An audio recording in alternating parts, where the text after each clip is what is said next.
Let's talk Dirty Rotten Scoundrels.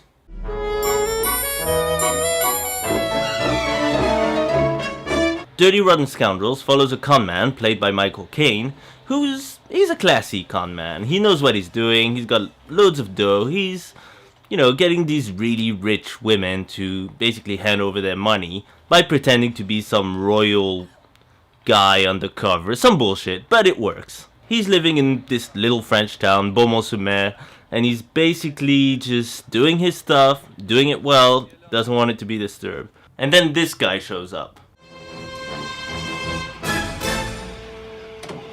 Steve Martin also plays a con man, obviously, except this guy's style is a little different. It's a little more based on pity.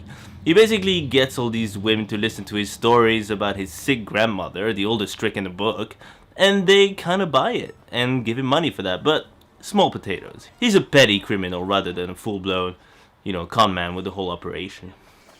Oh, this is what I want. That said, that's enough for Michael Caine's character to get worried. What's the character's name? Lauren Genterton? His name is James. No, his name is James Josephson. Warren Festerson. No. James Lawrence.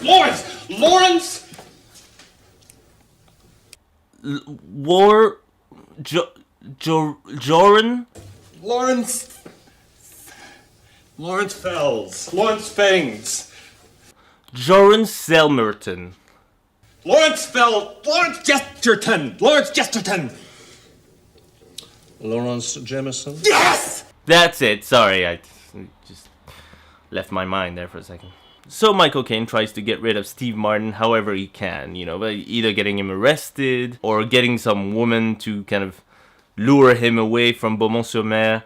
But that doesn't work. This guy is here to stay. So because there can't be two high-profile con men working this tiny little French town, Steve Martin basically blackmails Michael Caine into teaching him everything he knows. So for the time being, Michael Caine obliges him and teaches him how to be a slightly classier guy so he can tackle a richer breed of victim. But then Michael Caine kind of uses him as a tool to get rid of these rich ladies that want to stick around. So he gets him to become Ruprecht. Ruprecht is my brother. Now, if there's one thing people take away from this movie, it's Ruprecht. Steve Martin just goes all out and has a ball as Michael Caine's special little brother. Mother? No, this isn't your mother. That mother? I mean, who doesn't love Ruprecht?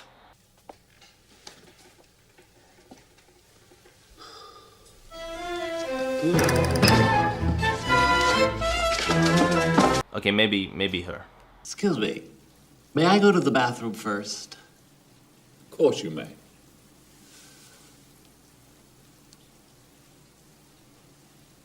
So obviously Steve Martin's character gets bored of being Ruprecht all the time, so he decides to leave. Except he doesn't leave. He comes back, and now the two guys kind of butt heads and decide to make a bet.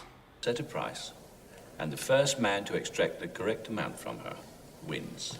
The bet basically involves extracting $50,000 out of this random woman. $50,000? Out of your league. So they try very different angles to get to her money. Steve Martin shows up in a wheelchair and again tries to get the pity points, all the while still doing this whole, sick grandmother shtick. He makes the girl believe that there's some German doctor that can help him, like the only person in the world that can help him. And because Michael Caine was listening in, that's his cue to basically become Dr. Emil Schaffhausen. Dr. Schaffhausen! Dr. Emil Schaffhausen! Dr. Schaffhausen! Dr. Emil Schaffhausen! Okay, can I just address this? Because this has been bugging me for years. I've seen this movie God knows how many times. What is it with this guy's voice? Dr. Emil Schaffhausen! Dr. Schaffhausen! Like, who talks like that?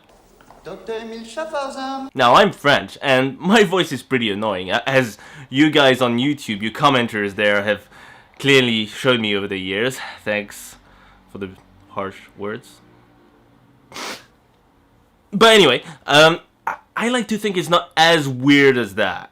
Dr. Emil Schaffhausen. Like, what the fuck? Anyway, Michael Caine basically becomes this bullshit character that Steve Martin just pulled out of his ass. And there's a great scene showing Steve Martin's reaction to this Schaffhausen fella coming to life. Dr. Emil Schaffhausen!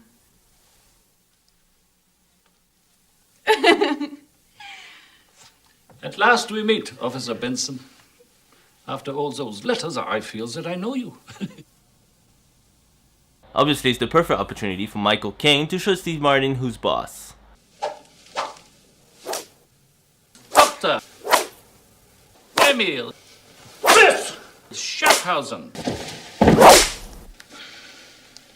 The third. Ouch. Look, Doctor, he's so happy he's crying. From that moment on, it's war! Yes, the movie basically from then on becomes a tit-for-tat battle between Steve Martin and Michael Caine, who every single time try to one-up each other. It's actually pretty great, and the film actually develops in a way that's surprisingly clever. Some great moments include Michael Caine clearly enjoying himself torturing Steve Martin. What piece of shit. Steve Martin getting tired of his character being in a wheelchair, so basically getting him to walk randomly. That's it! That's it! Oh my god! You're doing it! And of course the very end, which reveals that, spoilers, well, I mean, how old is this movie? 1988? Come on. So it turns out that the Jekyll was in fact the woman, and she basically gets $50,000 out of them. Isn't she wonderful? Honestly, it's a pretty sweet twist, and you don't necessarily see it coming. It basically ends with her joining them and forming a trio of con men who will, I guess, take over the world? Because they don't get their comeuppance, so I can only assume that's what happens. Are you ready? Then let's go get him. So yeah, basically this movie kind of glorifies being a con man. But so what? I mean, this is one hell of a fun film. It's definitely one of Frank Oz's best, and it's actually one of those weird Steve Martin movies that you forget he was in, but when you watch it back you're like, oh yeah, this is awesome.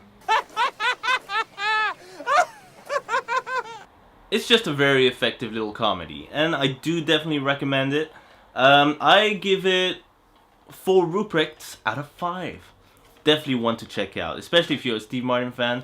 And if you don't know that Michael Caine can be funny, this is pretty good proof. I mean, not only is it proof that Michael Caine can be funny, but it's really a shame that he wasn't in more comedies. Schaffhausen. Thanks, guys.